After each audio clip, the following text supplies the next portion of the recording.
Welcome, my dear students. Today we will discuss about the law of conservation of linear momentum or the law of conservation of momentum. You all are well aware by the term momentum. In our previous videos of Newton's second law of motion, before starting the second law of motion, we have been discussed about the term momentum. Momentum, as you know, is defined as the product of mass of the object and its velocity. Momentum is denoted by P. P is equal to mv. Momentum is exactly the impact of the motion.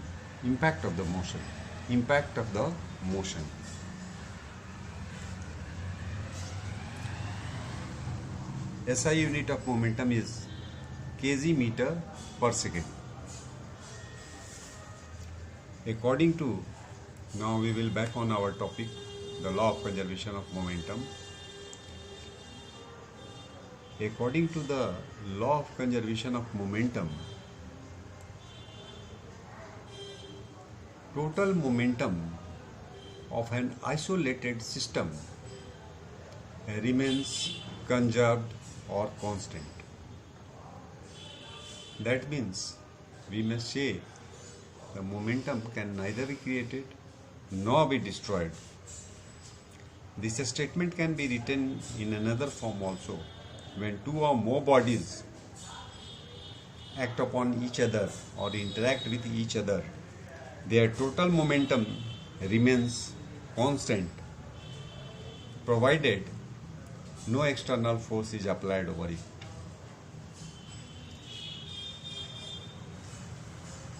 Conservation of momentum is also known as, or written in some books, as a principle of conservation of momentum.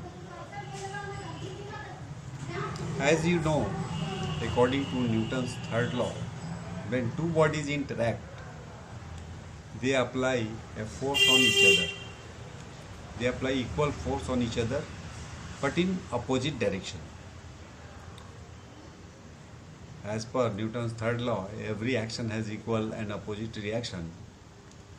That means if a body A interact with body B, then body A apply force on body B in the same magnitude but in opposite direction. Body B also applied a force on body A. The conservation of momentum can be understood. I am trying to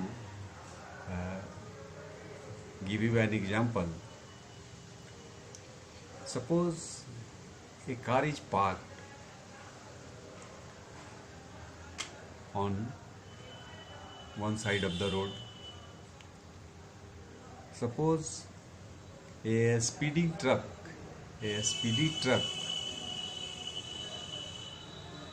collide with it. What happens? The speed of the truck get retarded, and initially the parked vehicle or car, which was at rest, due to the interaction or collision by truck with a truck, it start moving forward, moving in another direction, the direction in which it is being dashed. What exactly happened? Velocity of the truck deteriorated. That's why its momentum decreases. At the same time, the vehicle which was at rest has started moving. That means its momentum increased. What is the net increase or net decrease?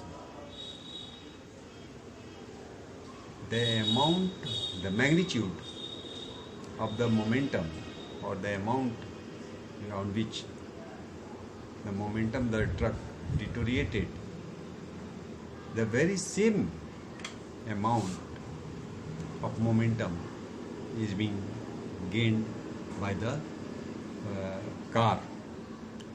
So in this way, the total momentum of this closed system, a speeding truck and car, remains the same. There is no change in total momentum. This is the example of law of conservation of momentum.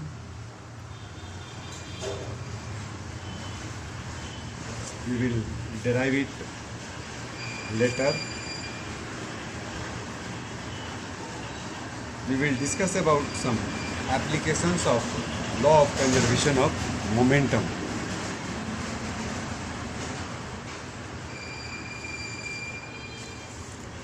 Rocket and jet airplane work on this principle of conservation of momentum.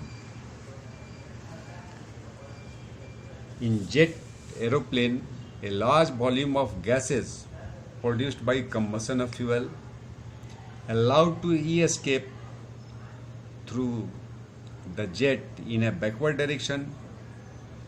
Due to this very high speed or velocity in backward,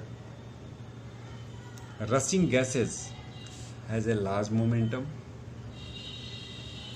They impart an equal and opposite momentum to the aeroplane, due to which jet plane moves forward with a greater speed. Thus we can say that rocket and jet planes work on the principle of conservation of momentum. We can also take the example of bullet and rifle. Bullet moving in forward direction with a higher speed, but due to heavier mass of rifle, it's give a little bit jerk in backward direction, which is called its recoil velocity. It is also be an example of law of conservation of momentum. There are many examples in our surroundings which endorse this law of conservation of momentum. We will derive it mathematically in our next video. Okay, thank you.